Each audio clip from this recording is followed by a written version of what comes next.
Welcome to online career guidance seminar organized by Association of Muslim Professionals. I see that many people have already joined. So we'll be proceeding with our live session. The main aim of this session is to help students choose a field that is in tune with their skills and their job expectations. With the help of such career guidance seminar, most students end up choosing the right career and perform their level best, which ultimately helps them succeed in their career. So AMP keeps organizing such session for the benefit of everyone. So we request you to keep coming whenever we organize such sessions in future as well. So we'll be starting this session with a short qiraat, and then I would request Fuzail Bhai to please give a brief introduction of AMP and introduce the speaker of the day, and then we'll start the live session.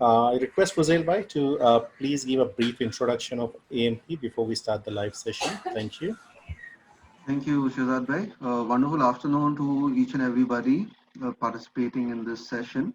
We wish you hope and benefit out of this session.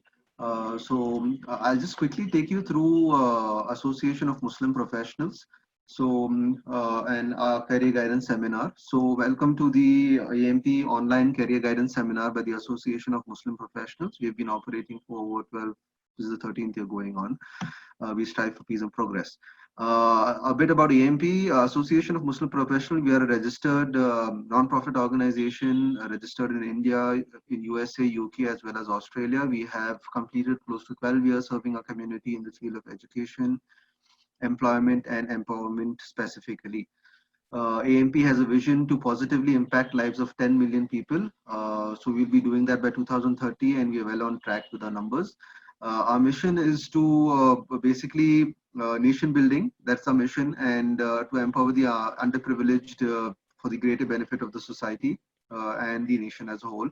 Now, as far as the AMP's vision goes, we want to actually help our community advance in education, help them become socially progressive, make them more culturally vibrant, more politically influential, and also more economically dynamic. So we do that with a lot of initiatives that we take.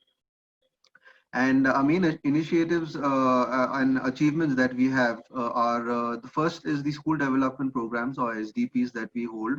This is specifically a school-driven non-profit operations that we hold. 2,750 plus skill development lectures that we hold across different schools that we've held already. We have more than 800 plus schools that are connected through our programs, and more than 2,75,000 students have benefited from these programs till date. And we've also held close to 100 plus teacher trainings and parenting workshops. So that is the school development programs. We also, apart from the school development programs, we realized that we need to create jobs and sort of help people get jobs as well. So through the employment assistance cell, we hold a lot of job fairs and drives. We have held close to 350 job fairs and drives across different cities, and we've placed to 20,000 candidates through these job drives. We've had 200 plus employability trainings, which equip the individuals with the necessary skills while they're employed, and also 15,000 plus degree students who have benefited through all of these trainings.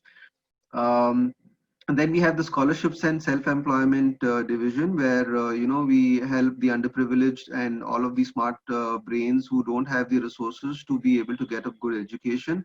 So we've had 800 plus such higher education scholarships. We've helped more than 750 plus orphans who otherwise would not have any access to education whatsoever and employment.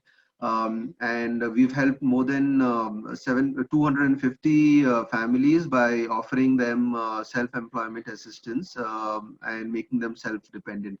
Through all of these initiatives, we have a small resource center that we've developed, and we have 600 plus career counselors that we've we've got so far. We've counseled close to 2,000 plus students through this resource center, and we have 50 plus documents on career guidance that we've established. And we have distributed close to 1,000 plus career charts, which are actually essentially charts which go to students of 11th and 12th standard, which tell them, which steps they take and which direction in life that they can actually proceed when they are deciding on their careers. Because a lot of people we've seen that, they come too far in their career and then they suddenly realize this is not what they feel they want to be. So the career chart actually helps them in that. So we've distributed 1,000 plus and we're increasing that also going forward. Awards and partnerships. So we have 280 renowned educationalists that we've connected and awarded through our initiatives. We have 30 plus partners that we've tied up with for skill training in job fairs, including and these include state governments as well. We have 50 plus partner NGOs that we've tied up with, which are in the same domain that we work along with very closely. So that's about all of the work that we've done so far, and we've just started. So a bit about AMP's reach. We actually have close to 6,000 plus active members, and these members are active in around 100 plus chapters across 25 states with 16 countries, and each of the active chapters have their respective executive bodies that we work with.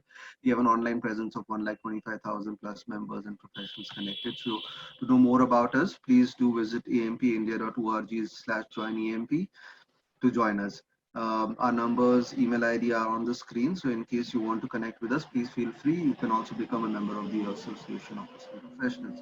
So with that, I'll wrap up the introduction of AMP and quickly move to the speaker for the day. Now, our session today, as you're well aware, is about the topic, which is a very futuristic topic, if I may. It is to do with robotics, artificial intelligence, and data science. And I will quickly take you through the speaker of the day. Our speaker for the day is Mr. Naveed Khan. He is the founder and CEO of Decans. Now, I'll just tell you a bit about Decans and Naveed sir before I hand over the screen to him. And he'll take you through the journey of the topic for the day. So Decans. So Decans is basically the Hyderabad company providing technological education, which integrates robotics, 3D printing, Internet of Things, as well as life skills. Decans has collaborated with Stafford University, USA, and has the certifications for the program. They've also collaborated with the Education Masters Academic Services for International Life Skills programs. They also, providing mandatory education that is required as the world today is relying on technology and skills, and it already has been implemented by the NITI Aayog, the government of India. And the services of Decans are helpful in every sector, including school, commerce, engineering, medical, etc. And the education creates entrepreneurs, as you're aware, and also employment for the future. So this is Mr. Naveed Khan. He is with Mr. Muhammad Ali. He's the Honorable Home Minister. And this is Mr. Naveed Khan. He is with now Mr. Azim Premji. He's also worked with Mr. Amin H. Nasser from the Saudi Arabian oil company, Saudi Aramco, Sabiq, Yusul Al-Benin, founder and CEO of OYO, Mr. Ritesh Agarwal, and Mr. Naveed Khan. So, a lot of these CEOs, they actually work along with Sir to actually collaborate and to develop practical education into current education. And this is the 2007 Business Summit of Decans that was held in Dubai. And he also got appreciated by the Dubai business people for his idea of bringing the technical teaching into the present education. So basically, we are revolutionizing the field of education. So that's what they are doing. And this is an educational fair that was held, which we were a part of also. And it was held in 2019. And this is a bit of other media coverage for some causes that they held. She was Miss World America 2017, and we did a workshop on robotics and 3D printing for free. And Miss World America 2000, Parisa Bowles. And You also got appreciation into British Summit. That's him there. Um, and he's also been awarded for his excellence in education and entrepreneurship. He also got appreciation from the French consulate and at the Fashion and Modeling Summit 2019, again for excellence in education and entrepreneurship. There was a two-day workshop that was held in CMR College that was there, Department of Mechanical Engineering, which is a national level workshop actually on additive manufacturing technology that was held. So all of these, the topic for the day is about all of this. Like, all of this is actually, this is a tinkering lab at schools that is used by students to educate themselves, and workshops were conducted here as well. And national workshops on Internet of Things, which is a very huge topic and a very futuristic thing that everybody's talking about it at Lodge Engineering College, national level. Defense Lab School Pay, there was a one-day workshop that was done again, Atal Tinkering Lab. And also printing and robotics, 3D printing and robotics. And many other such, one-day workshops that are there on 3D printing in different locations in Hyderabad. So that's basically, what Naveed sir has done. And he's obviously very, very well versed with the topic for the day. And that's the reason that, we had requested him to actually come and help all of you who are participating with us get a fairly good idea of this very futuristic topic, which is quite evasive to most of the people today. And nobody better than Mr. Naveed Khan to actually tell us about this topic for today. So, sir, over to you.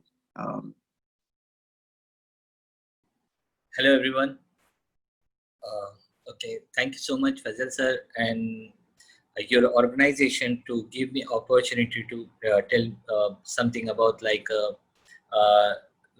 3D printing, robotics, IoT, and artificial intelligence in data science. Okay, so here okay, Hindi में आज का जो session लेना है मुझको मतलब बताया गया कि आपके जो मैनेजमेंट है, स्टूडेंट्स अटेंडर्स है शायद 39-40 पार्टिसिपेंट है, तो ओके मैं अभी स्टार्ट करता हूँ आप लोगों के साथ 1 मिनट।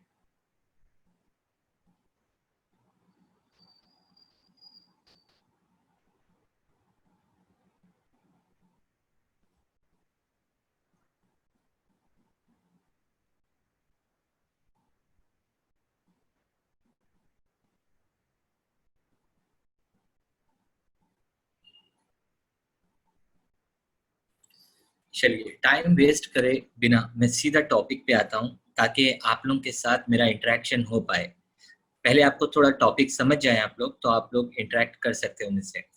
तो here I let's start with honourable attendance, आपके परमिशंस के साथ, लॉबी के साथ। ओके, सो देखिए डाइकन्स के बारे में तो सब कुछ बता दिया है। अभी हम लोग ये करियर रोबोटिक्स और आर्टिफिशियल इंटेलिजेंस और डाटा साइंस में क्या कर सकते हैं।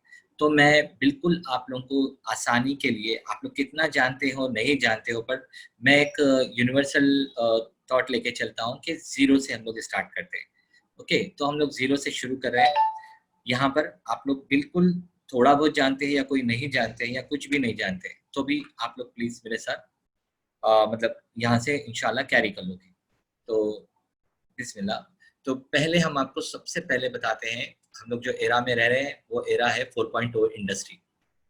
तो मैं यही से शुरू करता हूँ आपको।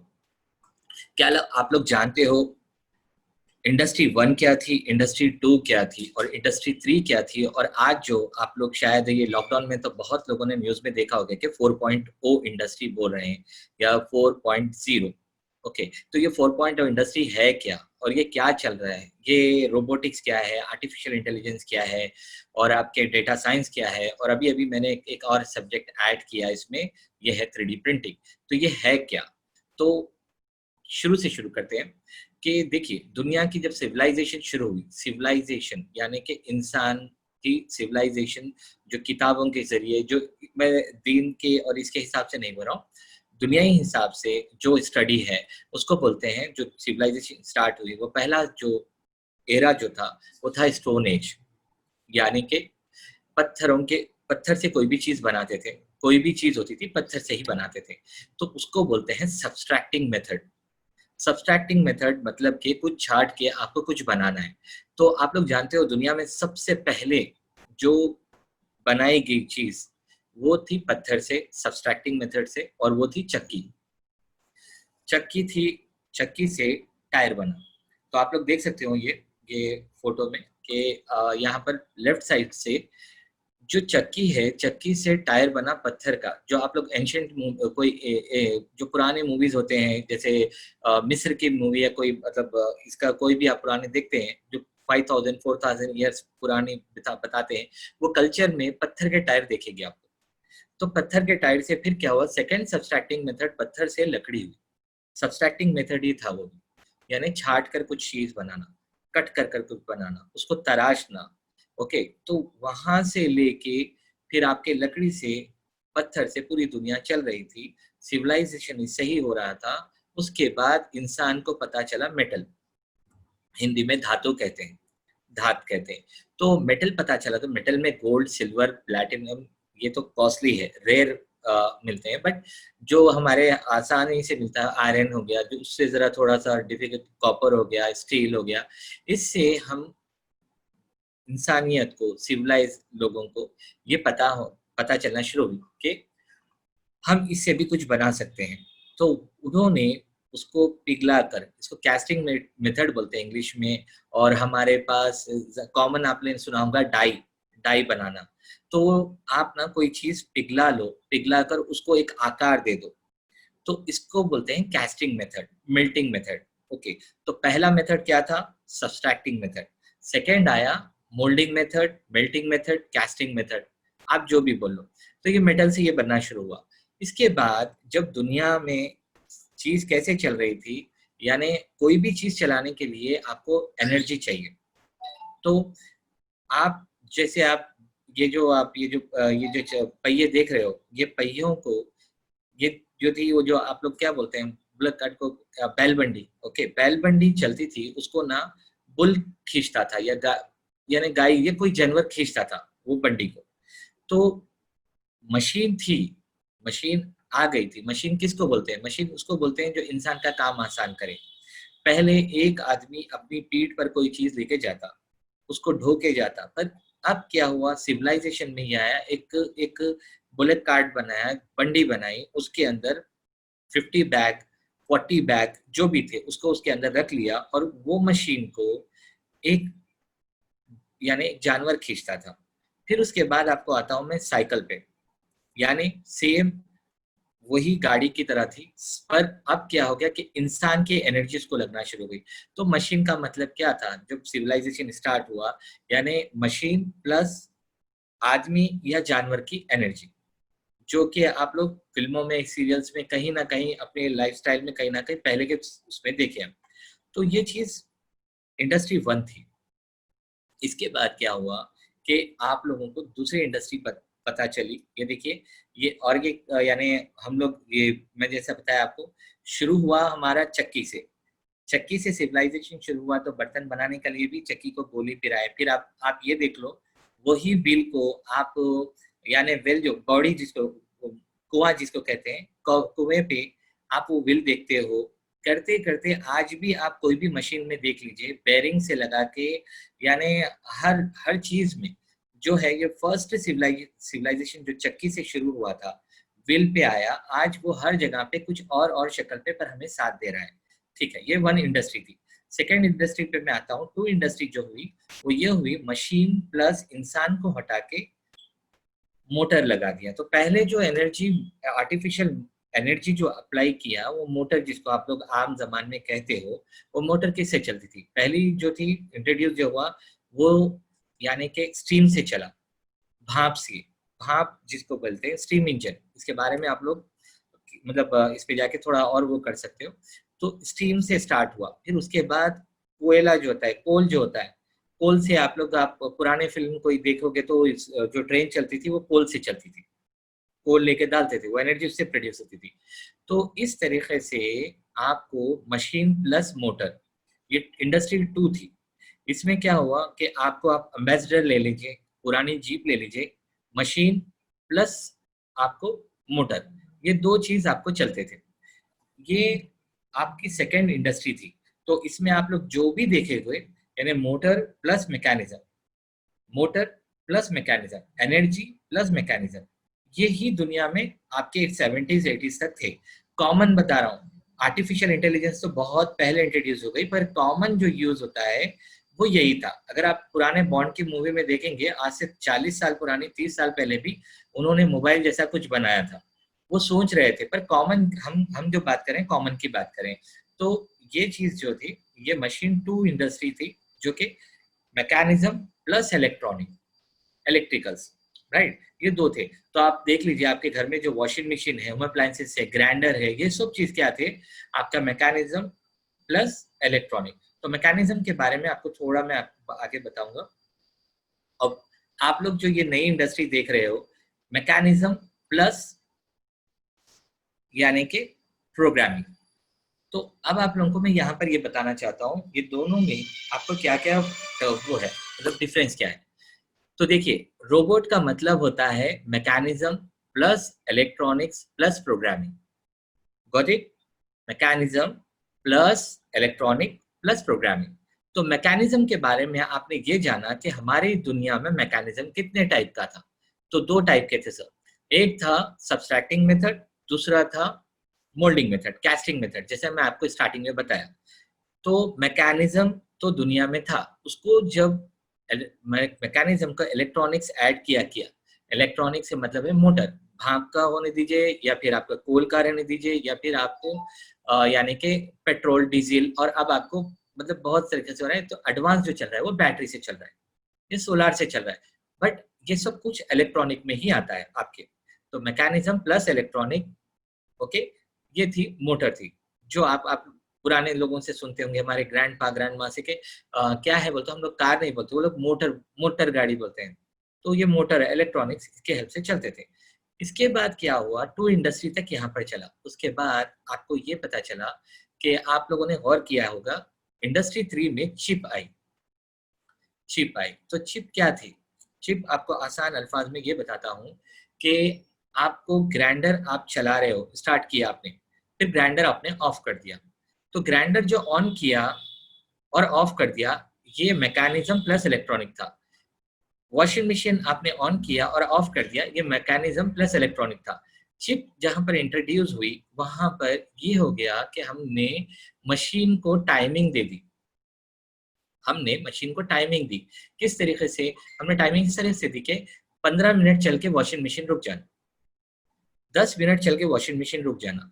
तो ये क्या था? ये चिप था। ये हमने दुनिया में 70s 80s के बाद में चिप आना शुरू हुआ, राइट। तो चिप कैलकुलेटर से स्टार्ट हुआ। चिप का काम कैलकुलेटर से स्टार्ट हुआ। कैलकुलेटर से लेकर कंप्यूटर, लैपटॉप, आईपैड, आज आप आईफोन देख रहे हो, तो ये स्मार्टफोन्स ये देख रहे हो। चलिए ठीक है, आई थिंक आप लोग समझ पा रहे हो मेरे को, यानी कुछ मैसेज कुछ करके आप लोग यस नो कुछ तो करते रहिए, it will give energy to me, okay, और इंटरेक्शन होगा। तो राइट, तो मैकेनिज्म प्लस इलेक्ट्रॉनिक, यहाँ तक आपने समझ लिया था। सेकेंड जो मैं आ रहा हूँ, यानी इंडस्ट्री 1 के बारे में बोला सिर्फ मैकेनिज्म था, इंडस्ट्री 2 में मैकेनिज्म प्लस इलेक्ट्रॉनिक था। इंडस्ट्री 3 जो था वो आपका आया, यानी कि चिप मॉडल। नाउ अभी मैं आप लोगों से कुछ इंटरैक्ट एक बात करता हूं, ओके, उसका मुझे आंसर चाहिए। मैं देखना चाहता हूं, मैं आंसर आप लोगों के देखना चाहता हूं प्लीज। तो मैं रोबोटिक्स क्या है आप लोग को इजी करके समझाना चाहता हूं, ओके। तो अब आप लोग ये बताइए कि हम सपोज में हमारी बॉडी एक रोबोट है, हमारी बॉडी एक रोबोट है। हमारी बॉडी में मैकेनिज्म क्या है? हमारी बॉडी में मैकेनिज्म क्या है बताइए प्लीज। ओके, एडमिन साहब ने चैट शायद रोकी हुई है, so Shehzad bhai, can you activate please? Okay, right. So मैं कैरी करता हूँ, हमारी बॉडी में मैकेनिज्म क्या है? हमारी बॉडी में मैकेनिज्म है स्केलेटन। हमारे जो हड्डियां हैं, हमारे जो बोन्स है, वो स्केलेटन जो है वो मैकेनिज्म है। Got it? वो हमारा मैकेनिज्म है। अब ओके, हमारी बॉडी में मैकेनिज्म जो है हमारा स्केलेटन है। ओके, हमारे पूरा स्ट्रक्चर जो है, और अगर आप बिल्डिंग में देखेंगे तो pillars. Chat box active. Okay, thank you. तो हमारी बॉडी में जो पूरा मैकेनिज्म है ये है यानी स्केलेटन, राइट। एक बिल्डिंग में पिलर्स ऐसे होते हैं, यानी बॉडी किसके ऊपर ठहरी हुई है, तो इसको बोलते हैं मैकेनिज्म, राइट। हमारी बॉडी में स्केलेटन है। सेकेंड, हमारी बॉडी में इलेक्ट्रॉनिक्स या मोटर क्या है? हमारी बॉडी में इलेक्ट्रॉनिक्स या मोटर क्या है? तो हमारी बॉडी में इलेक्ट्रॉनिक्स या मोटर की तरह काम करता है हार्ट। Got it? हार्ट जो है हमारे जिस्म में एक मोटर की तरह काम करता है, वो कंटिन्यूअसली एनर्जी प्रोड्यूस करता है, ओके, और पंप करते रहता है। एक एग्जांपल के लिए बता रहा हूँ, राइट। सेकेंड, हमारी बॉडी में प्रोग्रामिंग क्या है? ओके, हमारे बॉडी में एक प्रोग्रामिंग क्या है? तो हमारी बॉडी में प्रोग्रामिंग है, राइट, ब्रेन। ओके, यानी प्रोग्राम पूरा यहीं से चलता है। तो ट्राई टू अंडरस्टैंड मैकेनिज्म है, एग्जाम्पल के लिए बोल रहा हूँ, एग्जैक्टली आप लोग कनेक्ट कर पाए इसीलिए। मैकेनिज्म है स्केलेटन, इलेक्ट्रॉनिक है हमारा हार्ट, प्रोग्रामिंग है हमारा ब्रेन। ओके, अब ये सबके साथ मिला के आप एक बात तो समझ सकते हो, इजीली समझ कोशिश कर सकते हो रिलेट करने की, कि अगर मैकेनिज्म में कुछ खराब हो जाए, किसी का कोई बोन ब्रेक हो जाए या कुछ हो, वो क्या मर जाएगा? नहीं, वो नहीं मरेगा।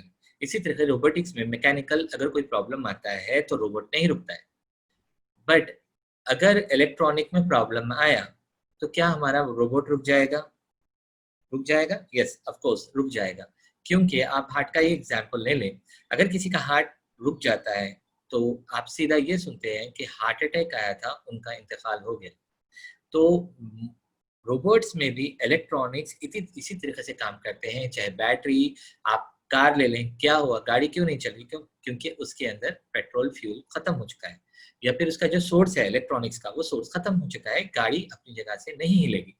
Second, come to the point, programming. चलिए, आपने जीप और यानी एम्बेसडर देखा है, उसमें मैकेनिज्म जैसे इलेक्ट्रॉनिक मैंने बताया था ऐसे ही था। बट राइट नाउ अभी हम प्रोग्रामिंग की तरफ आते हैं। क्या आप आज जिस तरीके से इंसान प्रोग्राम करता है, इसी तरीके से आप गाड़ी में प्रोग्रामिंग देख रहे हो? यस ऑफ कोर्स आप देख रहे हो, प्रोग्रामिंग देख रहे हो। रिवर्स गाड़ी जब लेते हैं आप तो ऑटोमेटिक उसके अंदर उसका दिमाग ये बोलता है कि पीछे का कैमरा खोल दो, ताकि किसी ना हमारी गाड़ी को नुकसान हो, ना किसी इंसान को या कोई बशर को कोई तकलीफ हो, कोई जानवर कोई भी है, तो वो सेंसर्स काम कर रहे हैं। तो चलिए मैं आपको ये बताता हूँ, व्हाट इज सेंसर्स। क्या हमारी बॉडी का एग्जांपल से मैंने शुरू किया था, mechanical plus electronic plus programming, right. Mechanical plus electronic plus programming, ये तीनों चीजों से मिलके हम चलते हैं। बट ऑब्वियसली इसको भी कुछ और भी मदद करता है। क्या मदद करता है?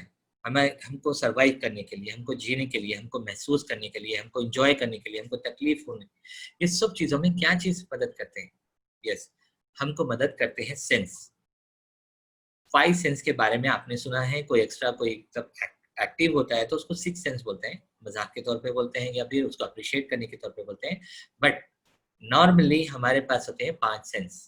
ओके, आईज, नोज आप सबको पता है, ऑब्वियसली आप सब मतलब अपनी अपनी जगह बोल रहे हो शायद इसके बारे में, तो बिल्कुल सही, सब आप 5 सेंसर्स आपके होते हैं। तो कम ऑन, अभी आप लोग समझो कि ये सेंस क्या है, हमको कैसे हेल्प करते हैं। आंख देखने में, नाक अपना काम करती है, कान अपना काम करते हैं, ओके, और जुबान अपना काम करती है, okay, and last but not least हमारा टच, हमारे स्किन, राइट। तो अब मैं आपको जरा थोड़ा सा रिलेट करना चाहूंगा। आपने अपने कॉमन मतलब अपनी फैमिलीज में आर्टिफिशियल नाम सुना होगा। आर्टिफिशियल से मतलब क्या है? आर्टिफिशियल यानी कि क्या है आर्टिफिशियल? आप लोग बोलोगे हाँ भाई, आर्टिफिशियल कॉमनली हम सुनते हैं ज्वेलरी में। ओरिजिनल जो ज्वेलरी होती है बस या तो गोल्ड की होती है, या सिल्वर की होती है, या प्लैटिनम की होती है, या डायमंड्स होते हैं, उसको हम ज्वेलरी कहते हैं। आर्टिफिशियल ज्वेलरी मतलब उसका डुप्लीकेट। ओके, इसी तरीके से आर्टिफिशियल सेंस होते हैं। आर्टिफिशियल सेंस होते हैं, जैसे मैं आपको इजी 5 सेंस के बारे में बता सकता हूँ। अगर आप लोग में से इंटरेक्ट कर पाते तो बहुत मजा आता। बट अभी आप लोगों को मैं वन साइड ये बोल रहा हूँ कि आर्टिफिशियल सेंस में क्या क्या आता है। चलिए मैं बोलता हूँ आंख, आई। ओके, आइज का आप काम क्या होता है? ओके, यहाँ से कोई चीज देखना और यहाँ से प्रोग्राम को स्टोरेज में भेज देना, यानी हमारे दिमाग का जो स्टोरेज है वो है हमारा ब्रेन। तो हम उसको भेज देते हैं मैसेज के क्या देखा। ओके, अब अगर फैजुल भाई मेरे से फैजुल भाई कल मुझसे अगर मिलते या जुबैर भाई से मेरी बात होती तो जुबैर भाई कल क्या शर्ट पहने हुए थे, या कोई कोई कोई अगर पूजा है तो पूजा कल मतलब क्या मतलब कहाँ पर मिला था मैंने पूजा से, तो उसका बैकग्राउंड क्या था। अगर वो में से वो बंदा फोन करके बोलता है यार हम कल कहाँ मिले थे, कि मेरे को याद आ जाता है हम कहाँ मिले थे, हम लोग ना कॉफी डे पे मिले मिले थे, या फिर कोई हम लोग कोई कंसल्ट कहीं भी अच्छी मीटिंग में मिले थे। ओके, बैकग्राउंड कहाँ था, कलर क्या था, हम जो बैठे थे वहां पर कुछ भूल गए क्या। हमारा स्टोरेज, टेम्पररी स्टोरेज पूरा हमारा आईज के थ्रू लेके कई करोड़ डाटा हमारे भेजे यानी हमारे ब्रेन में स्टोर करता है। इसी तरीके से आप आज देख रहे हो मोबाइल जो है, मोबाइल हमारे आंख का आर्टिफिशियल काम कर रहा है, चाहे फोटोज रहने या वीडियो रहने दीजिए। ऑब्वियसली कुदरत जो बनाई उसकी बराबरदारी तो हम नहीं कर पाते, पर इसको आर्टिफिशियल आइज और उसका आर्टिफिशियल स्टोरेज यानी आंख का काम कर रहा है। Got it? तो समझ गए आप, आर्टिफिशियल ये काम कर रहा है। सेकंड आता हूँ मैं आपको, आप बोलेंगे मैं आपसे पूछूंगा देखिए मुंह और कान का काम यानी माउथ एंड ईयर का काम, ये जो दो सेंसर है इसका काम हो रहा है क्या? ऑब्वियसली हो रहा है। ओके, अभी हम लोग जो यूज कर रहे हैं उसमें स्पीकर्स हैं, वो बोल रहा है और मैं जो बोल रहा हूँ वो सुन रहा है, आप तक पहुंचा रहा है। तो ये दो भी आर्टिफिशियल काम करें, कान और मुंह का दोनों काम करें, चाहे मोबाइल ले लीजिए या फिर और कोई सेंसर्स टेक्नोलॉजी आप ले लीजिए, गूगल ओके ले लीजिए, एलेक्सा ले लीजिए, ये बोल रहा है और सुन रहा है। ओके, तो आई थिंक आप लोग मतलब से कनेक्ट कर पा रहे हैं। तो सेकंड सेकंड हम आते हैं आपके पास, आपसे मैं ये पूछता हूँ कि नोज जो है, नाक, इसका आर्टिफिशियल आपने कहाँ देखा? तो ओके, अब मैं आपसे बताता हूँ कहाँ देखा है हमने। तो आप होटल्स में आपने देखा होगा फायर अलार्म होता है, और कॉमन जो आजकल सबसे ज्यादा यूज हो रहा है वो, आप लोग कभी न्यू ईयर होता है कहीं बाहर जाते हो वापिस आते हो, एक एक क्यू लगी रहती है, पुलिस वाले एक रोबोट लेके ठहरते हैं जो शायद आप लोग को अभी तक एक मशीन सोचते थे, बट एक्चुअली वो रोबोट है। ड्रिंक एंड ड्राइव आपके आपके मुंह को लगाएंगे, वो लगाकर ये बोलेंगे कि आप इसमें स्मेल यानी स्मेल करिए, फूकिए उसमें। तो राइट, फूकते ही वो रोबोट से आप थोड़ा रिलेट करिए। उसके अंदर मैकेनिज्म है, प्लास्टिक की बॉडी, इलेक्ट्रॉनिक है, बैटरी। प्रोग्राम ये है कि पर्टिकुलरली फ्रीक्वेंसी पे जो बू आती है, स्मेल आती है, उसको डिटेक्ट करना है, डिटेक्ट करके उसकी लाइट ऑन करनी है। ओके, तभी वो बोलता है कि हाँ इसने ड्रंक किया है। अब ये बोलिए वो मशीन आप कब से देख रहे हो, रोबोट को आप कब से देख रहे हो अपने लाइफ में? कई सालों से देख रहे हो, बट आपको क्या पता है कि वो रोबोट है और वो क्या है, क्यों काम कर रहा है, कैसे काम कर रहा है, हम लोग इसके बारे में क्यों नहीं सोचते? तो वो रोबोट क्या है? रोबोट की गवाही अदालत सुनती है, रोबोट की गवाही पुलिस सुनती है, रोबोट की गवाही कौन सुनता है? जज सुनता है। जज रोबोट की गवाही सुनता है। ठीक है, बिल्कुल एक हाथ में रोबोट है। रोबोट का मतलब ये नहीं है कि हम यानी एक चिट्टी रोबोट या फिर कोई इंग्लिश मूवीज का रोबोट है। ओके, वो रोबोट जो मतलब ह्यूमनाइट रोबोट, हाँ ह्यूमनाइट रोबोट होता है, बट रोबोट कई तरह के होते हैं, मैं आप लोगों को आगे बताऊंगा। तो आप सोचिए, mechanical electronic programming plus artificial sense, इसको मिलाकर बनता है एक रोबोट। Got it? एक रोबोट बनता है। तो हम क्या कर रहे हैं, हमने इंसान को देखकर हम इम्प्रूव करते जा रहे हैं, इम्प्रूव करते जा रहे हैं। अभी इसके आगे मैं आपको बताता हूँ, थोड़ा सा आप लोग इसके ऊपर कंसंट्रेट करिए। राइट, आपने सुना आर्टिफिशियल सेंस। ओके, अब ये बताइए इंटेलिजेंस किसको बोलते हैं?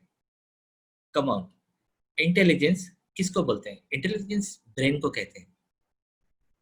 ओके, ब्रेन को हम, एक आदमी जब कुछ अच्छा काम करते हैं तो उसको बोलते हैं कि ये इंटेलिजेंट है, क्योंकि वो कई सेंस का काम एक साथ करता है। ओके, मैं एक अच्छा सेंस भूल गया, जो लास्ट सेंस था वो सेंस कौन सा है हमारी बॉडी में? वो है स्किन।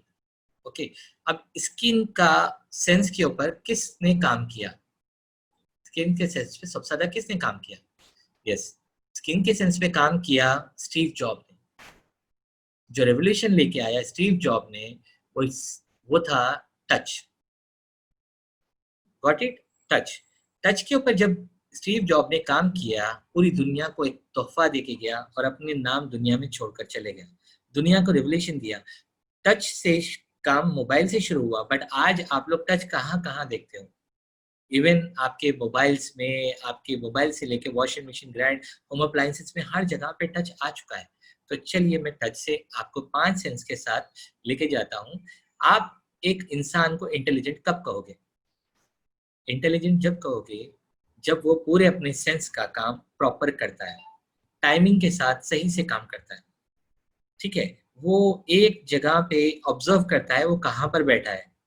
ओके, वो ना ये दिखता है कि ओके, एक मतलब मेरे आजू बाजू कुछ गलत काम तो नहीं हो रहा है। आप लोग को मतलब कोई मतलब किसका बॉन्ड की मूवी देखे होंगे, उसको इंटेलिजेंट क्यों बोलते हैं? वो अपने सेंस का काम प्रॉपर से करता है, उसका ब्रेन एक्टिव होता है, वो बहुत सारे सेंस का काम एक साथ मतलब उसका ऑब्जर्वेशन इतना स्पीड रहता है, वो सेंस के अपने हर चीज ऑब्जर्व करके उसके ऊपर वो डिसीजन लेता है। इसको बोलते हैं इंटेलिजेंट, राइट? तो नाउ आप लोग कनेक्ट कर रहे हो शायद, तो हम इंटेलिजेंट की तरफ जा रहे हैं। तो सेंस का सही से इस्तेमाल करने वाले को कहते हैं इंटेलिजेंस। ओके, ऑब्जर्व अच्छे से करने के लिए। तो अब कई सेंसर्स का एक साथ इस्तेमाल करना और उसका रिजल्ट देना, इसको बोलते हैं इंटेलिजेंट, जिसको आज इंसान मेहनत कर कर आर्टिफिशियल इंटेलिजेंट भी बना लिया। Artificial intelligence, got it? तो हम शुरू हुए वो इंडस्ट्री 1 से, स्टोन एज से, और अभी टाइम हुआ है तकरीबन आधा घंटा और आप लोग आर्टिफिशियल इंटेलिजेंस तक आ चुके हैं। आर्टिफिशियल इंटेलिजेंस ये है, यानी बहुत सारे सेंसर्स का एक साथ काम करना। अगर एक दो सेंस पे काम किया तो वो है रोबोट। ओके, अगर कई सेंस पे काम किया और खुद से डिसाइड कर रहे हैं तो इसको बोलते हैं इंटेलिजेंस, जिसको कहते हैं आर्टिफिशियल। जो इंसान आज मैन मेड बनाया है उसको बोलते हैं आर्टिफिशियल इंटेलिजेंस। Got it? तो अभी मैं आपको कुछ रोबोट्स के एग्जांपल देता हूं। Okay, Inzamam 1 minute please, second slide.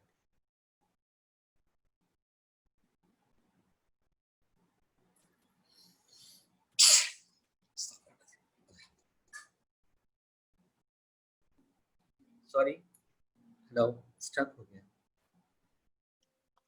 Take your time, no problem.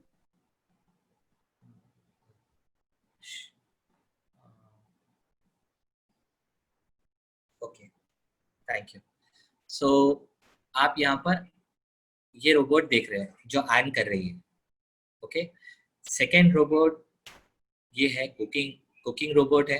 Okay, तो आप समझ सकते हो कि हम लोग अगर सेंस के बारे में समझे। ओके, मैं एक इंपॉर्टेंट बात दिमाग से निकल गई थी, आप लोगों को बताता हूँ कि सेकेंड बात ये थी कि आपने एक रोबोट तो समझा है। ओके, एक 5 सेंस के बारे में मैंने आपको बताया। अभी मैं आपसे एक बात पूछता हूँ, मोबाइल में कितने सेंस होते हैं? कभी आपने ऑब्जर्व किया? ओके, सेंस कितने होते हैं मोबाइल में? कभी आप सोचे हो? तो एक बहुत इंपॉर्टेंट कॉमन यूज होने वाला, आप लोग जल्दी इंटरेक्ट करोगे, उसका एग्जांपल लेता हूं मैं। Gyro sensor. गायरो सेंसर है क्या? कहाँ यूज होता है? क्यों यूज होता है गायरो सेंसर? गायरो सेंसर क्यों यूज होता है पता है आपको? आप जब मोबाइल में कोई छोटे बच्चे भी गेम खेलते हैं, कोई भी गेम खेलते हैं, तो आपने गौर किया होगा कि मोबाइल को राइट टर्न करोगे राइट को टर्न होगा, लेफ्ट को टर्न करोगे लेफ्ट को, क्यों आपकी तरफ क्यों नहीं आता? वो टुवर्ड्स आपकी तरफ क्यों नहीं, उल्टा क्यों नहीं भागता? वो एकदम प्रॉपर साइड पे क्यों चलते रहता है? क्योंकि उसके अंदर गायरो सेंसर है। गायरो सेंसर कहते हैं ग्रेविटी से कनेक्ट होने वाले सेंसर को। वो गायरो सेंसर आपको कितनी जगह काम आता है, कैसे काम आता है? जो आपने गेम खेल रहे हो ना, वो ग्रेविटी से कनेक्ट हो जाता है। तो मुझे ये समझ में आया, गायरो सेंसर जब मैं देखा तो मेरे को ये समझ में आया, ओके इंसान के अंदर भी गायरो सेंसर होता है, ग्रेविटी से हम कनेक्ट है। Okay, right, very good. तो गायरो सेंसर के बारे में जब समझे तो गायरो सेंसर कहाँ कहाँ काम आता है? आपने कभी गौर किया होगा, आपके मोबाइल में आप वॉक करते हो तो वो स्टेप्स फॉलो करता है मोबाइल, किसके हिसाब से करता है? Gyro sensor north east west south, ये जमीन के साथ कनेक्ट होके ये जो मैप है वो ऑटोमेटिकली अपने अंदर ले लेता है। ओके, और वो हेल्प करता है हम कितने किलोमीटर चले हैं, कितने कदम चल रहे हैं, कितना सब चल रहे हैं। राइट, तो ये चीज होती है। तो गायरो सेंसर ये सब चीज के बारे में ऐसा होता है। तो इस तरीके से हमारे मोबाइल में करीबन 36 एप्लीकेशंस है। आप सोचो, हमारे इंजीनियर्स इसको चलाकर ही बड़े खुश हो जाते हैं, ऑपरेट करके खुश हो जाते हैं। क्योंकि करियर काउंसलिंग का है तो मैं थोड़ा सा पिच करूंगा, थोड़ा कनेक्ट करूंगा। आप लोग सोचो, हम ये मशीन्स को ऑपरेट कर कर ही बड़े खुश हो जा रहे हैं। Okay, all of a sudden हमको ये पता चला, चाइना से हमारा प्रॉब्लम होने के बाद हम लोग चाइना के ऊपर कितने डिपेंडेंट थे, हम चाइना पे कितने डिपेंडेंट थे। हमारा हर प्रोडक्ट चाइना से आ रहा था और हम ऑपरेट करके लैपटॉप को चला कर ही हम लोग जॉब कर रहे हैं। क्यों नहीं सोचते कि हम लोग कुछ ये सब कुछ समझ के ये बनाएं? तो मैं आता हूँ इंडस्ट्रियल सेक्टर पे। इंडस्ट्रियल सेक्टर पे देखिए आप, ये रोबोट्स आपने शायद कहीं देखा हो या नहीं देखा हो, बट ये देखिए, इसको बोलते हैं रोबोटिक हैंड। ये रोबोटिक हैंड हैवी मशीन्स को ऑपरेट करते हैं, एक इंसान की तरह पूरा काम करते हैं। ओके, इस तरीके से ये रोबोटिक हैंड इसको कहते हैं, ये रोबोट है। और ये है आयरन रोबोट। ओके, ये कुकिंग रोबोट है। ये कोई भी, यानी दुनिया में रोज एक रोबोट इजाद हो रहा है। ये मत समझिए कि इतने ही रोबोट है, जितनी जरूरत है उतने काम बनते जा रहे हैं, उतने काम करते जा रहे हैं। Okay, cleaning robot, okay, serving robot. Time बहुत कम है इसलिए मैं आप लोगों को जरा थोड़ा स्पीड कर रहा हूँ। ओके, ये आपने सुना होगा रोबोटिक ऑपरेशन हॉस्पिटल्स में हो रहे हैं। तो ये रोबोटिक मेडिकल में रोबोट आ चुका है। Okay, robot. और ये 3D प्रिंटेड जो मैं आपको बताया, इसके ऊपर मैं अगर आप लोगों के मतलब नेक्स्ट टाइम इसके ऊपर एक वास्ट आप लोगों को प्रेजेंटेशन दूंगा, टाइम अभी इजाजत नहीं दे रहा है। तो ये 3D प्रिंटिंग से आर्टिफिशियल हार्ट बना चुके हैं। ओके, और ये रोबोटिक ऑपरेशन जो हो रहा है, कि अमेरिका में कोई बैठ के इंडिया में ऑपरेशन कर सकता है। ओके, अमेरिका में कोई बैठकर यहाँ पर इंडिया में ऑपरेशन कर सकता है, उसको बोलते हैं IoT। इंटरनेट रोबोट से कनेक्ट कर दें तो इंटरनेट ऑफ थिंग बन जाएगा। हमारा मोबाइल भी एक IoT प्रोडक्ट है, एक रोबोट है, इंटरनेट से कनेक्ट किया हुआ। ओके, चलिए मैं नेक्स्ट जाता हूँ। प्रोस्थेटिक हैंड, ये 3D प्रिंटिंग प्लस रोबोटिक दोनों मिलकर बनते हैं। तो इसके बारे में भी आप लोग को डिटेल में, मैं मेडिकल में कितना आ चुका है वो आप लोग मैं डिटेल में बाद में बताऊंगा। ओके, 3D प्रिंटिंग जैसे मैं आपको बताया, कुछ घंटों में 24 आवर्स में G+1 बिल्डिंग ऑलरेडी दुनिया में कई जगह पर बन रही है। अभी इसके ऊपर और प्रोग्रेस दिन ब दिन आते जा रहा है। तो ये जो 3D प्रिंटिंग है, ये एक रोबोट है, रोबोट काम कर रहा है। तो it's kind of advance robot 3D printing. Okay, इसके बारे में अब जैसे मैंने बताया फिर बताऊंगा मैं आप लोगों को। ओके, डिफेंस को काम आ रही है। आप देखिए, जहाँ पर आदमी नहीं जा सकता, कोई कोई प्रॉब्लम हो जाए तो रोबोट इसको ऑपरेट कर रहा है। Got it? चलिए, एंटरटेनमेंट के लिए रोबोट काम आ रहा है। Right, mobile. ओके, जैसे किसको भी ये वो करने का है, मोबाइल मतलब कि एक जगह से दूसरी जगह मूव होने के लिए, तो ये काम कर रहा है मोबाइल। ओके, आप ये देखिए, आर्टिफिशियल डॉग है। ओके, यानी कि रोबोटिक डॉग है, जो कि आपको कितना मतलब फ्यूचर में कितना काम आएगा। ये अभी एक्चुअली अभी काम आ रहा है, मैं इसके बारे में डिटेल में टाइम हो रहा है। राइट, तो ये जो रोबोट पानी के अंदर काम कर सकता है। ओके, ये रोबोट्स हैं। ओके, ड्रोन्स तो आप लोगों ने देखा है, कई लोगों का इंटरेस्ट होगा ड्रोन्स पे। तो ये देखिए, आप चेयर पुल कर रहा है। ओके, और कई चीज़ों में ड्रोन्स में, कैमरे में, डिफेंस के लिए कई चीज़ों में ड्रोन्स काम आ रहे हैं। ओके, तो ये देखिए बटरफ्लाई रोबोट, एकदम लाइट वेट और इसमें कैमरा होता है। ये रोबोट ऐसे काम कर रहा है। ओके, ये बोलता हूँ आपको, इसको बोलते हैं ह्यूमनाइड रोबोट्स, आदमी की तरह काम करने वाला, इसको बोलते हैं humanoid robot. Humanoid robot plus artificial intelligence, यानी हमने इसको सिर्फ सेंस नहीं दिया, इसको भेजा भी दिया है, ब्रेन भी दिया है, तो ये आर्टिफिशियल इंटेलिजेंस हो गया। ओके, आई होप आप समझ चुके हैं। और ड्राइवरलेस कार आ चुकी है, यानी इसमें कार में कोई नहीं होगा, सिर्फ कार खुद ड्राइव करेगी। एलेक्स आपके टेस्ला ने, गूगल ने इसके ऊपर काम किया है। तो इसके बाद मेरे को आज एक टॉपिक है जो जल्दी मैं रैप अप करूंगा, डेटाबेस। डेटाबेस का डेटा साइंस जो है ये है क्या।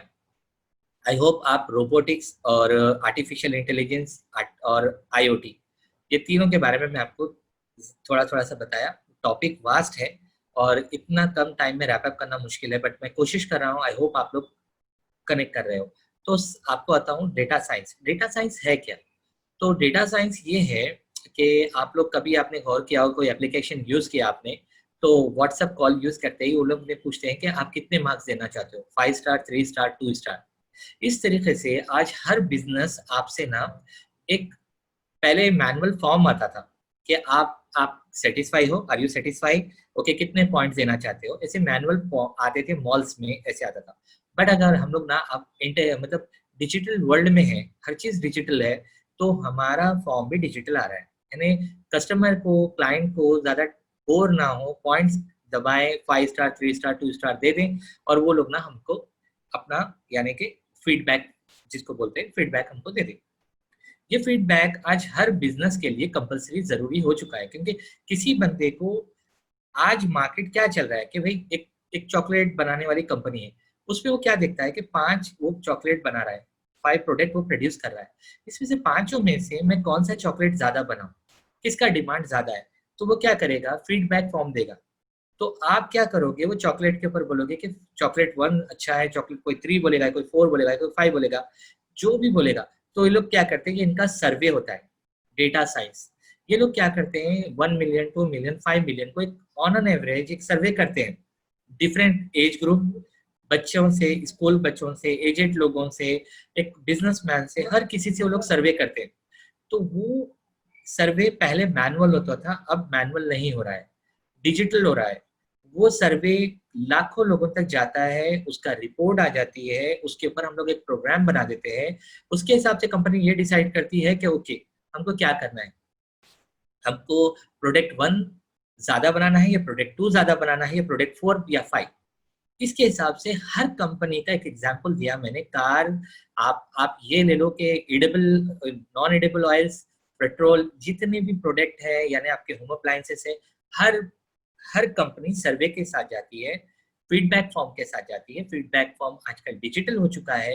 वो डिजिटल फीडबैक फॉर्म को पहले 10,000 आदमी, 15,000 आदमी भी वो काम नहीं कर सकते थे। आज हमने एक प्रोग्राम बना लिया है, ऑफकोर्स वो एक्सेल में चलता है, एक्सेल प्लस पहले डेटा साइंस जो कलेक्ट करते थे फीडबैक पॉइंट, आप लोग सिर्फ एक्सेल पे काम करता था, बट अब प्रोग्राम कर दिया हमने प्रोग्राम कर दिया है। प्रोग्राम ये है कि आप जो स्टार, मतलब गूगल पे या फिर किसी पे भी आप 3 स्टार, 2 स्टार, 5 स्टार कुछ भी देते हो, गेम को, फेसबुक को, व्हाट्सएप को, किसी को भी देते हो, वो डाटा जाके age wise, okay, colour wise, country wise, language wise, okay, religion wise वो डेटा कलेक्ट होता है कि मुस्लिम ज्यादा क्या पसंद करते हैं, हिंदू ज्यादा क्या पसंद करते हैं, नॉर्थ इंडिया में ज्यादा क्या प्रोडक्ट करेगा, गुजरात में जाएंगे तो क्या चलेगा, अगर साउथ इंडिया में जाएंगे तो क्या चलेगा, नॉर्थ इंडिया में जाएंगे तो क्या चलेगा, अगर आप दिल्ली जाओगे तो क्या चलेगा। तो ये जो है, इसको बोलते हैं डाटा कलेक्शन करना, जो आजकल वो भी इंटेलिजेंस हो गया, इंटेलिजेंट हो गया है।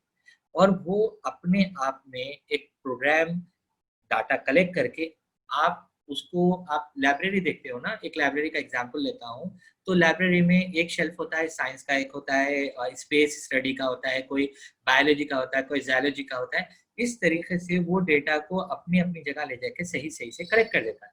और जब हम एक बटन क्लिक करते हैं कि भाई ये प्रोडक्ट या फिर ये एज लिमिट वाले क्या चाहते हैं या ये क्या चाहते हैं, वो लाके आपको डाटा साइंस आपको प्रोवाइड कर देता है।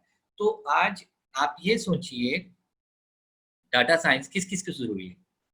हर कंपनी को, हर छोटी दुकान को, आप ग्रोसरी को ले लोगे, हर कोई डाटा साइंस के साथ जाना चाहता है कि अगर ये स्ट्रीट में मैं कर रहा हूँ तो यहाँ पर क्या ज्यादा चलेगा, यहाँ के क्राउड क्या लेगा। सपोज अगर एक कश्मीर में मैंने एक दुकान डाली, ओके, बट वहाँ जो स्ट्रीट है वहाँ पर साउथ इंडियन है, तो मुझे स्टडी करना पड़ेगा कि कश्मीर में मुझे साउथ इंडियन का ही सामान रखना पड़ेगा, क्योंकि मेरा वो इतना एरिया जो डिमांड है वो साउथ इंडियन डिमांड है, इडली डोसा वड़ा, गॉट इट। तो ये छोटा सा सर्वे हो गया, एग्जांपल दे रहा हूँ, बट हर कंपनी को, हर मैन्युफैक्चरिंग कंपनी को ले लीजिए, आप ट्रेडिंग कंपनी को ले लीजिए, ग्रोसरी यानी अमेजोन जैसे बड़े कंपनीज को भी सर्वे की जरूरत है, स्टडी की जरूरत है हर एक को। तो वो data science, okay, data science, okay, जो कलेक्ट करना था, यानी छोटा सा एक फीडबैक जो फॉर्म होता था, वो आज बहुत बड़ी इंडस्ट्री बन चुकी है,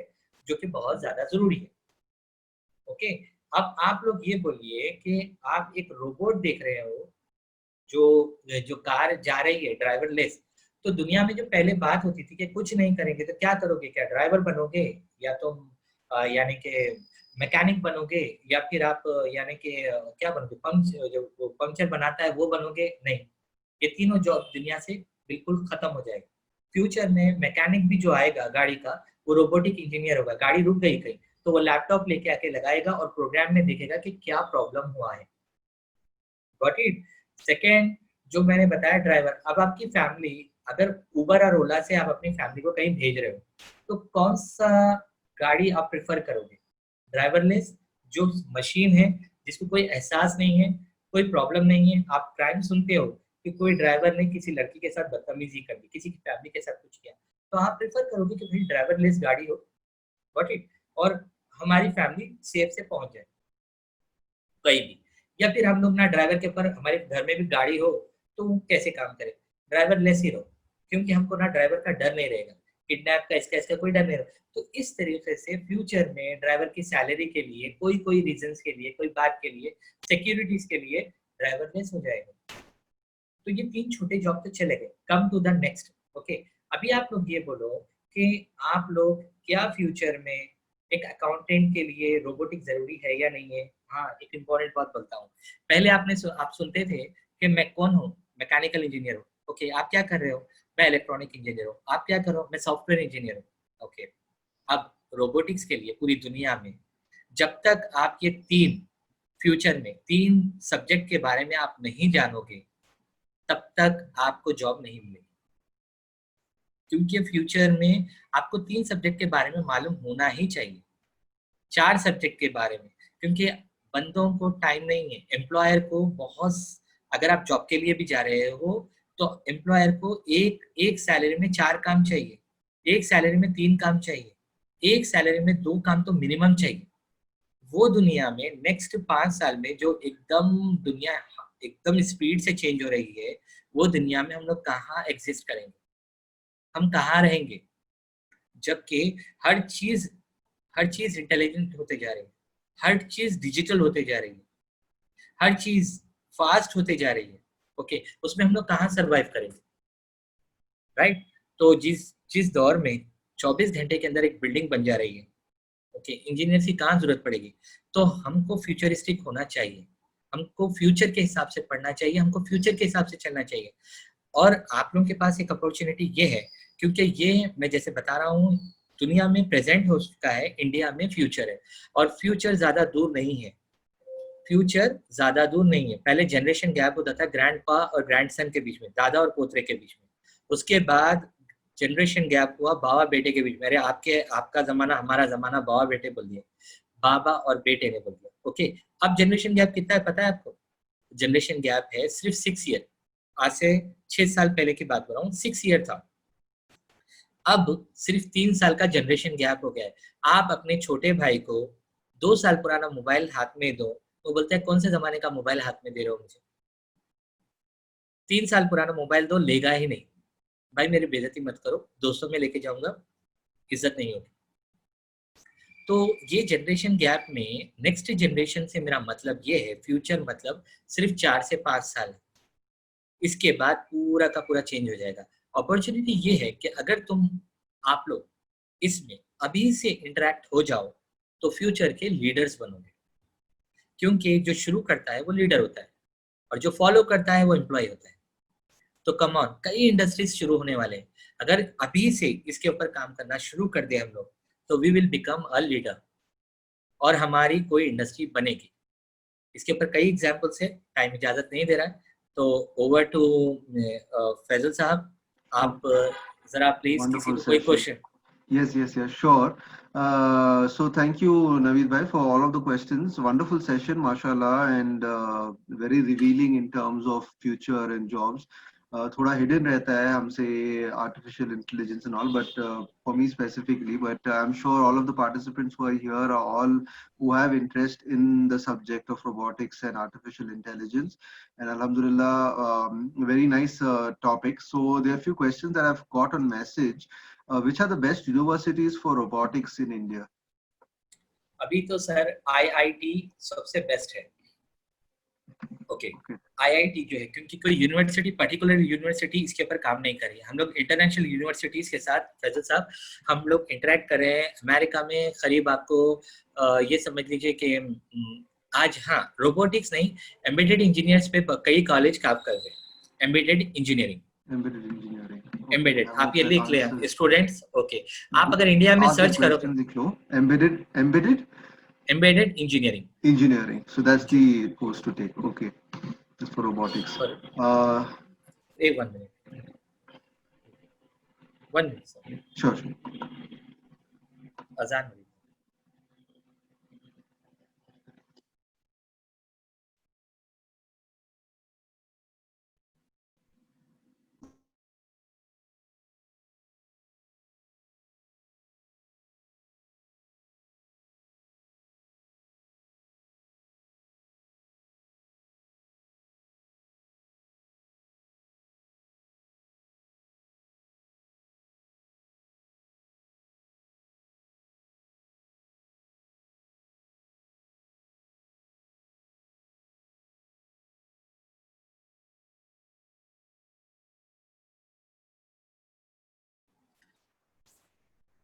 ओके, फैजल साहब, यहाँ अजान हो रही थी, तो मेरी टीम ने मुझे बताया, तो मैं थोड़ा रुक गया था।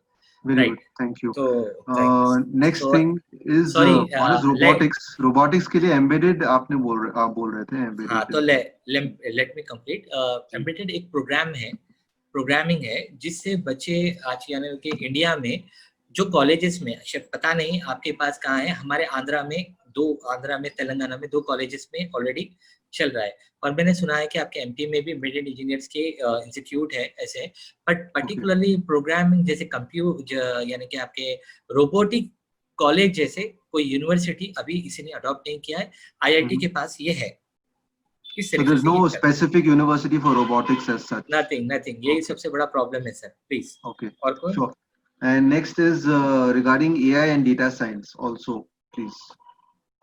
आर्टिफिशियल इंटेलिजेंस, अगेन कई इंस्टीट्यूट चल रहे हैं सर, जो इंटरनेशनल यूनिवर्सिटीज के साथ मतलब उन्होंने एसोसिएट किया है।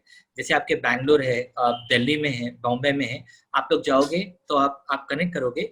जैसे कैनेडियन यूनिवर्सिटी है, हार्वर्ड यूनिवर्सिटी है, और अमेरिकन कई यूनिवर्सिटीज है, जो यहाँ पर किसी कॉलेज के साथ उन्होंने एसोसिएट नहीं किया, बल्कि वो लोग आपके इसके ऊपर चल रहे हैं, यानी कि इंस्टीट्यूट के थ्रू चल रहे हैं। तो अगेन आपको वो आपके सिटी में, इंदौर में बहुत से इंस्टीट्यूट्स हैं जिसको मैं जानता हूँ। आप गूगल करेंगे, आपके नियर बाई जो रहेगा उसके पास जाके आप लोग सीख सकते हो आर्टिफिशियल इंटेलिजेंस के लिए। बट अगेन आप लोग ना पहले रोबोटिक्स करें, फिर इंटरनेट ऑफ थिंग्स करें, फिर उसके बाद आर्टिफिशियल इंटेलिजेंस। बिल्कुल शॉर्ट टाइम में हो जाएगा, 3-4 महीने का कोर्स रहेगा। आप लोग बेसिक से जाओगे तो आप लोग के लिए ज्यादा बेहतर होगा, क्योंकि कई स्टूडेंट मेरे से मिलते हैं, वो लोग सीधा डायरेक्ट आर्टिफिशियल इंटेलिजेंस के लिए जाते हैं। वैसे जाना बेहतर नहीं है। पहले आप इलेक्ट्रॉनिक के बारे में थोड़ा सा समझ लें, मैकेनिज्म के बारे में थोड़ा सा समझ लें, उसके बाद आप लोग ना प्रोग्रामिंग के बारे में थोड़ा समझते हुए थोड़ा टाइम लगेगा, बट आप ना फाउंडेशन आपका बहुत स्ट्रांग होगा, फिर आप आर्टिफिशियल इंटेलिजेंस की तरफ जाइए। तो please. Okay. Could you please suggest a few good books for further studies in advanced fields like robotics, AI, IoT? Some good books regarding these topics. In this present world, sir, I'll not prefer any books. Okay, just go to Google. Okay, you'll get very good speakers if you are good in English. Okay, आपको अच्छे बहुत से speakers हैं जिन्होंने, क्योंकि मैं जो आप देख नवीद रहा सर हूँ को ही फॉलो कर सकते हैं। It's not like this. मैं भी कई लोगों को, कई काबिल स्कॉलर्स जी। को मैं फॉलो करता हूँ। Yeah. मैं मैं आपके पास पर्टिकुलर उनके ना पूरी लिस्ट भेज दूंगा, क्योंकि आप लोग यानी 3D प्रिंटिंग में फॉलो करना चाहते हो, या IoT में करना चाहते हो, इंटरनेट ऑफ थिंग्स में करना चाहते हो, आर्टिफिशियल इंटेलिजेंस पे करना चाहते हो, या डाटा साइंस पे करना चाहते हो। आज हम लोग गूगल के जमाने में बात ये हो रही है कि मैं आपसे बात कर रहा हूँ फैजल साहब, तो नॉलेज जी बात कर रहा हूँ, अभी आप यकीन मानेंगे शायद आपका सेशन खत्म होगा, मेरे को एक मेल आ जाएगा लंदन से कि 3D प्रिंटिंग अपग्रेड कर गई। मैं शॉक हो रहा हूँ कि लॉकडाउन में हमारा साइंस जो है बहुत ज्यादा स्पीड बढ़ रहा है। तो मेरे को जो अपडेट हो रहा है वो It's very scary actually in a way, Naveed bhai. It's quite actually scary है, but फिर भी you know it's growing at what such a kind of pace. scary, मतलब हम स्कैरी नहीं है, इंफॉर्मेटिव है, यूटिलाइज करने का है। तो मैं आपको बुक इसलिए प्रेफर नहीं करूंगी कि बुक लिखे और सब्जेक्ट उसके ऊपर बुक पब्लिश हुए, तब तक ये जो हमारी जो प्रेजेंट एरा है, ये ना 2 महीने 3 महीने में ही कुछ और नया लेटेस्ट मॉडल आ जाएगा। तो आप लोग ना गूगल फॉलो करो। ओके, गूगल आज हमारे लिए सबसे अच्छा मोड है। ओके, आप लोग ना इसको फॉलो करो, इसमें ना डेली के आर्टिकल आते हैं, बुक नहीं, आर्टिकल्स फॉलो करें आप। ओके, और आप लोग So basically, Naveed साहब बोल रहे हैं कि you have to stay updated with the latest in the particular field. So the best way to do it is you can maybe set a Google alert, और जो news है आप follow कर सकते हैं. I think all of that. I think that if you are on LinkedIn, if you don't, please LinkedIn बना लीजिए अपना। ओके, LinkedIn पे आप ना जो बंदों को प्रिफर करते हो, जो फील्ड में जाने जाते हो, LinkedIn पे फॉलो करें, स्पेसिफिक उसको ही फॉलो करें। तो मैं प्रिफर करूंगा आपको ये लेटेस्ट वर्ल्ड में, कॉम्पिटिटिव वर्ल्ड में आर्टिकल्स फॉलो करने के लिए, rather than books. टाइप का डेटा साइंस हो गया हमारे फिर। Thank you so much. And next thing is ये programming languages, which ones will be more in demand in the coming months? AI tools. Sir okay, so here आप लोग ना HTML जो होता है सबसे बेसिक प्रोग्रामिंग लैंग्वेज होता है, उसके बाद DHTML होता है, जिसे आप लोगों को ना बेसिक ये समझ में आएगा कि लैंग्वेज लिखना कितना आसान होता है, जिसको वेबसाइट बनाने के लिए पहले यूज किया जाता था HTML और DHTML। इसके बाद आप लोग ना C लैंग्वेज, ये देखिए आज जो सबसे ज्यादा यूज में चल रहा है, कॉमन, इससे एडवांस भी है, बट सबसे कॉमन जो चल रहा है डिमांड में जो है आर्टिफिशियल इंटेलिजेंस के लिए या रोबोटिक्स के लिए, वो है पाइथन। प्लीज पाइथन आप लोगों के पास इजीली हो जाएगा अवेलेबल, आप लोगों के मतलब आप लोगों के करीब में। तो पाइथन जो है ये सबसे ज्यादा डिमांड में है फिल वक्त। और आप लोग इसमें सी लैंग्वेज और पाइथन में ये है कि कई कॉमन जो हमको ब्रैकेट्स ये वो लैंग्वेज जो जानते हैं वो लोग समझ पाएंगे। वो जो हमको एक लैंग्वेज लिखना होता था उसमें कुछ कॉमन चीजों को पाइथन खुद से ले लेता है। अगेन पाइथन एक प्रोग्राम है जो उसके लिखने के वाले के लिए हेल्प करता है, लैंग्वेज लिखने वाले के लिए। तो पाइथन मैं प्रिफर करूंगा। तो पर आप क्या करो, पहले HTML DHTML एक महीने का कोर्स होगा, ये समझ लें, सी लैंग्वेज थोड़ा सा समझ ले, उसके बाद पाइथन को जाएंगे तो आपके लिए बहुत बेहतर होगा। Thank you. And in fact, we have another webinar that is currently ongoing for Python also as part of EMP. So I think we are more or less there. IoT वगैरह. BlackBerry, is it a good company to join? BlackBerry, pi और raspberry, ये जो companies हैं ये बिल्कुल बहुत अच्छे से प्रोग्राम है। ब्लैकबेरी जो है आपको यानी रोबोटिक्स में समझने के लिए बहुत ज़्यादा हेल्प करेगा ब्लैकबेरी। तो ये मतलब आज मैं सेशन में मेरे को इतने बड़े टॉपिक दिए हैं जिसके थोड़ा थोड़ा मैं बोलते गया हूँ। एक्चुअली एक एक सब्जेक्ट पे एक एक वेबिनार रखना चाहिए, इतना बड़ा है ये। It's a very vast subject, yes, but really nice of you, Dr. Naveed, for taking in so much of effort to compress everything to such a very nice, understandable presentation. Alhamdulillah. Thank you so much. And I'm sure all of the participants have benefited from all of the question answers and everything that Naveed bhai has shared. And I wish each one of you all the very best with your futures. Like Naveed Bhai said, it's a very, very vast topic, and it's a very, very fast, growing topic, and you need to keep yourself updated on this particular domain. And बहुत ही fast grower है मतलब this particular industry. So you please do your own research and take a call on what and how you want to build your career in robotics, in artificial intelligence, and in Faisal data sir, science. Ji. sir, And if you permit me, I want to share something. देखो मतलब आज आप लोगों को मैंने जो भी बताया, सबसे ज्यादा मुझे आज ये समझ में आया कि ये एक ऑर्गेनाइजेशन अच्छे से काम कर रही है. आप daikons.in मेरा वेबसाइट है, daikons.in, यहाँ पर या फेसबुक में डाइकन्स एजुकेशन करके है, वहां पर मेरी टेक्निकल टीम अवेलेबल होती है. हर सब्जेक्ट पे हमारे पास एक स्पेशल प्रोफेसर्स हैं. तो अगर आप लोग कांटेक्ट करना चाहते हैं और डिटेल और जानना चाहते हैं, जैसे फैजल सर ने बताया मुझे बुक्स के लिए, बुक्स नहीं, मैं आपको ना स्कॉलर्स और इसमें जो भी हेल्प कर सकते हैं, या फिर ऑनलाइन एजुकेशन, या फिर जो भी होगा, क्योंकि यहाँ पर सवाल मैं देख रहा हूँ कई लड़के कई सवाल डाल रहे हैं. तो यू कैन मेल मी और you can contact to my technical team. They will help you. Yeah, please Okay, feel free to visit the website Daikins, and please feel free to follow Naveed Bhai also on everything. So I think we will quickly now wrap up, Naveed Bhai. What you say? Okay, sir. Ji? Thank you so much, sir. We'll just quickly have a quick dua. Actually, Shehzad Bhai had to leave because of some personal emergency immediately. So I'll just read a small dua, and inshallah we'll pack up after that. Okay, sir, please. Auzubillahi minash shaitanir rajeem. Bismillahir rahmanir rahim. Alhamdulillahi rabbil alamin. Rabbi shrah li sadri wa yassir li amri wahlul 'uqdatam min lisani yafqahu qawli. Rabbi ighfir warhamhuma kama rabbayani saghira. Sallallahu ta'ala ala khairi khalqihi Muhammadin wa ala alihi wa ashabihi ajma'in. Bi rahmatika ya arhamar rahimin. Alhamdulillah. So thank you so much everyone. Thank you, Naveed Bhai. Yeah, assalamu alaikum. Thank you so much. Assalamu alaikum.